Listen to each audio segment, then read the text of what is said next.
महात्मा बुद्ध अपने आश्रम में विहार कर रहे थे। तभी एक व्यक्ति बुद्ध के पास आया और बोला, हे बुद्ध, मैंने आपकी बहुत प्रशंसा सुनी है।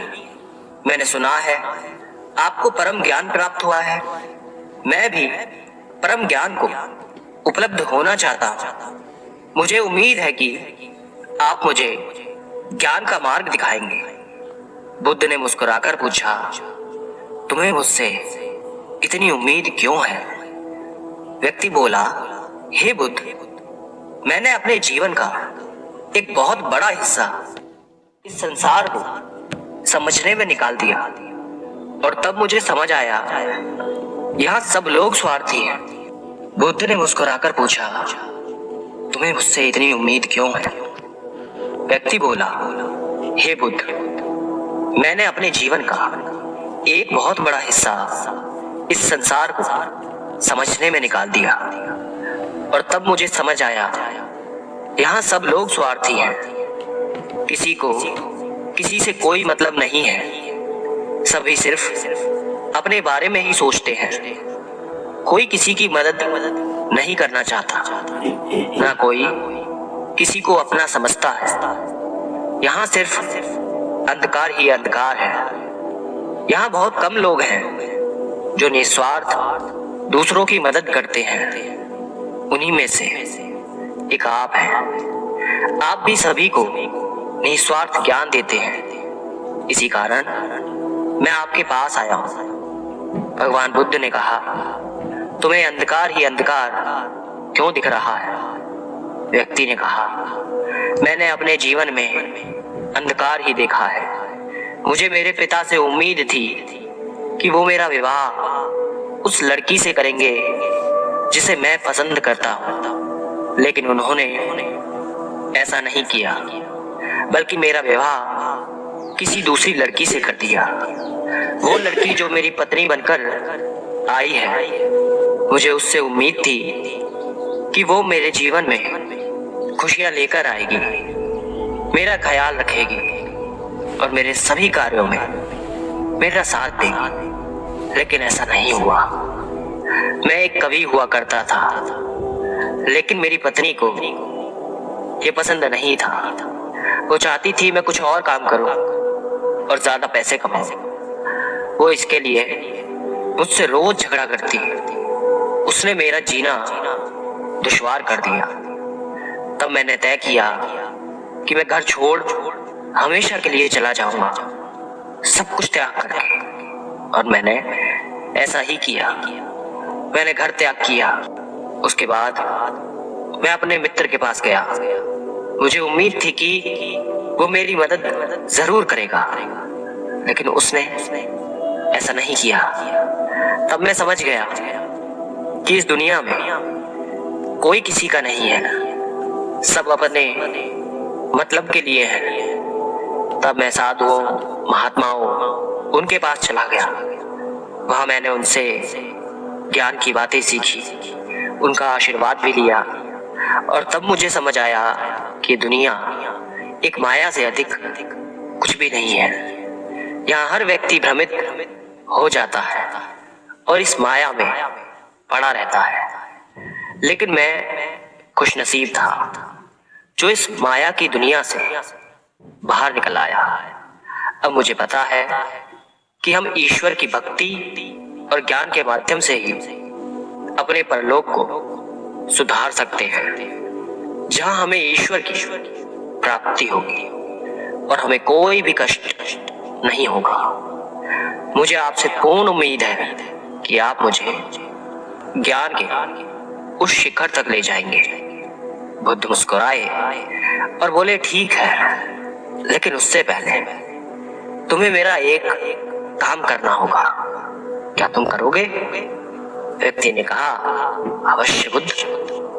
बुद्ध ने कहा, ठीक है, मैं तुम्हें ये घड़ा देता हूँ। उस पर मैंने अपने हाथों से कलाकृतियां बनाई हैं। तुम्हें उसकी रक्षा करनी है। मुझे उम्मीद है तुम उसे कभी टूटने नहीं दोगे। वो व्यक्ति बोला, बुद्ध, बस इतनी सी बात?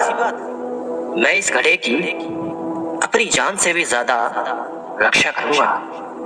बुद्ध ने कहा, एक और काम जो तुम्हें करना है, तुम्हें रोज सुबह उठकर सभी भिक्षुओं के लिए जल लेकर आना है, आश्रम की साफ सफाई करनी है, जो भिक्षु ध्यान कर रहे हैं उनकी सेवा करनी है, तथा सभी भिक्षुओं के साथ भिक्षा मांगने नगर जाना है और वहां से आकर फिर सबके लिए भोजन की तैयारी करनी है। और यही नहीं, जब तक मैं ना कहूं मेरे प्रवचन या ध्यान सभा में तुम्हें नहीं आना है।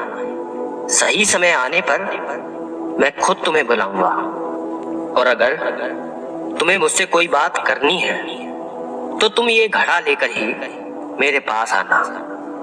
वो व्यक्ति बोला, ठीक है बुद्ध। उसने वो सारे कार्य किए जो बुद्ध ने कहे थे। 1 महीना हो चुका था। अब तक बुद्ध ने उस व्यक्ति को नहीं बुलाया था। फिर वो खुद ही बुद्ध के पास चला गया, लेकिन बुद्ध ने उससे बात नहीं की। तब उसे याद आया कि बुद्ध ने कहा था कि अगर वो बुद्ध से बात करना चाहता है तो घड़ा लेकर ही आए। वो फिर घड़ा लेकर बुद्ध के सामने उपस्थित हो गया। बुद्ध ने पूछा, क्या तुम्हें मुझसे कुछ पूछना है? व्यक्ति ने कहा, बुद्ध 1 महीने हो गया, आपने जो भी कहा मैंने सब किया। चलो काम तो ठीक है, लेकिन आप मुझे सभा में कब बुलाएंगे? बुद्ध ने कहा, सही समय आने पर मैं तुम्हें खुद बुला लूंगा। ये सुन वो व्यक्ति वहां से चला गया और अपना काम करता रहा। ऐसे देखते हुए 1 महीना और बीत गया। 2 महीने हो चुके थे। वो उसी तरह अपना काम कर रहा था। उसने बुद्ध से जाकर फिर वही प्रश्न किया। बुद्ध ने फिर कहा, सही समय आने पर मैं तुम्हें खुद बुला लूंगा। ये देखते देखते 1 और महीना बीत गया। अब व्यक्ति का धैर्य जवाब दे रहा था।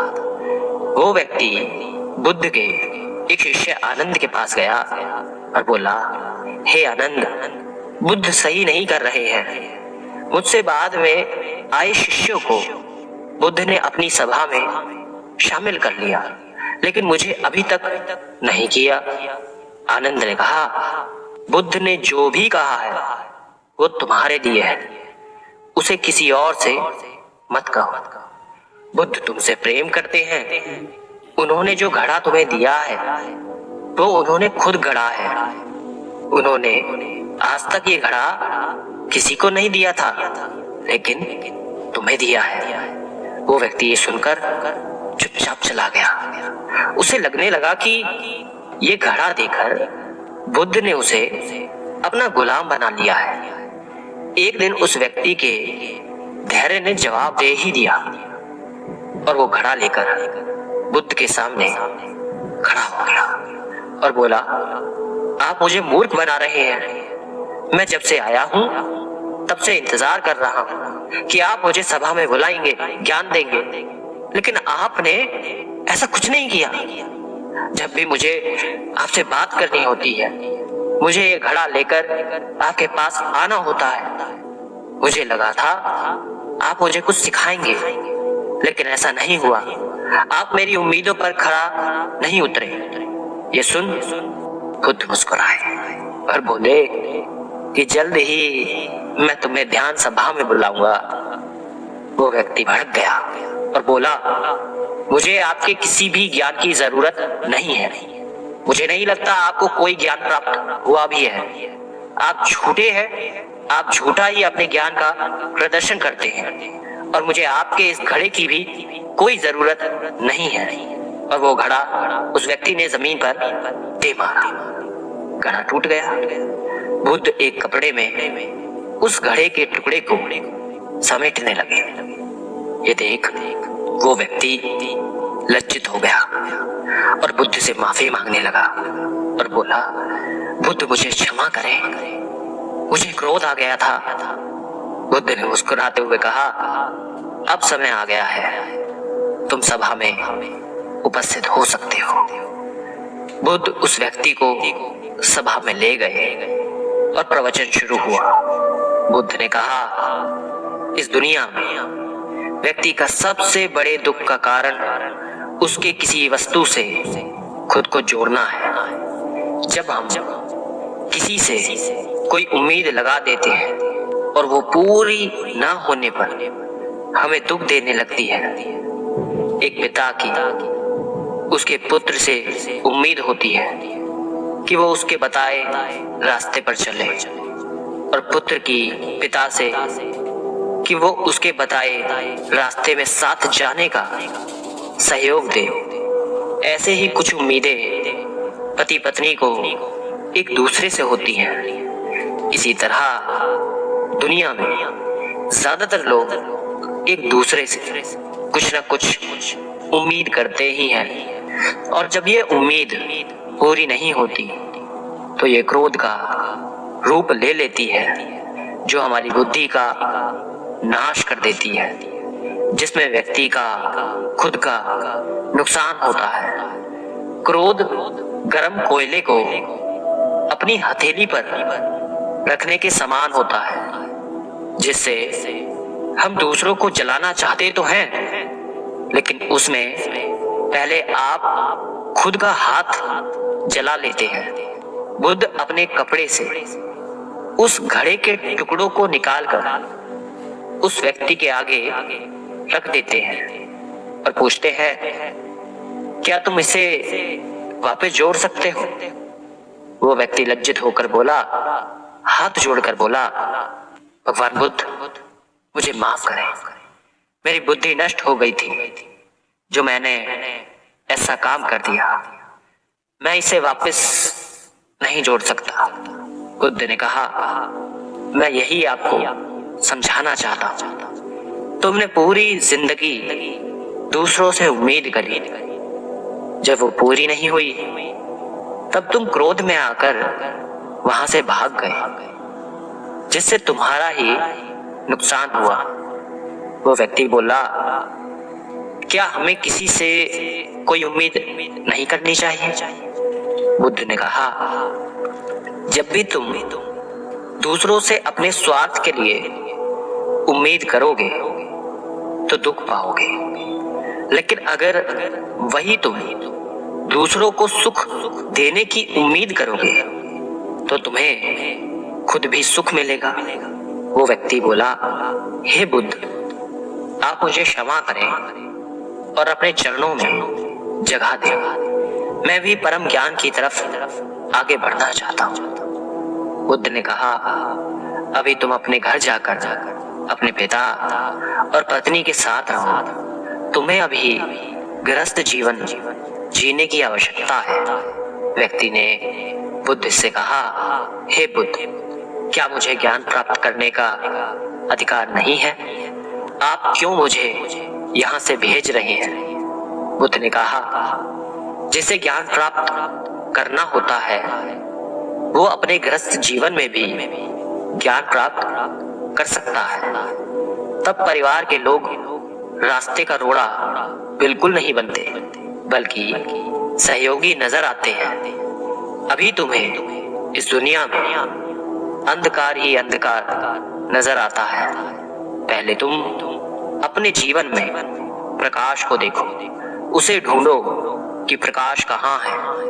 घर जाओ, ध्यान करो। ध्यान करने के लिए भिक्षुओं से संपर्क करो। धीरे धीरे तुम परम सत्य की खोज पर जाने लगोगे और तुम्हें रास्ता मिल जाएगा, जिससे तुम परम शांति की ओर जाओगे। ये सुन वो व्यक्ति बुद्ध के चरणों में गिर गया और उसके बाद अपने घर को निकल गया। ये देख बुद्ध के शिष्य आनंद ने पूछा, हे बुद्ध, आप सभी को अपने संग में जोड़ लेते हैं, तो उसे क्यों भेज दिया? बुद्ध ने कहा, सुनो आनंद, इस दुनिया में बुद्धि के विकास और प्राथमिक चरण को पार करने के लिए दुनिया से होकर गुजरना पड़ता है। कोई भी व्यक्ति सन्यासी होकर या संसार को छोड़कर ज्ञान के मार्ग पर आगे नहीं बढ़ सकता। ज्ञान को प्राप्त करने के लिए आपको इस दुनिया में रहकर यहाँ की चीजों को, लोगों को करीब से जानना होगा। तभी वो आगे की यात्रा को शुरू कर सकता है। उसने अभी सांसारिक जीवन को जिया ही नहीं था, वो उससे भाग रहा था। जैसे ही वो सांसारिक मार्ग को जान लेगा, खुद ही ज्ञान को प्राप्त कर लेगा। दोस्तों, आपने क्या सीखा कमेंट करके बताएं। धन्यवाद।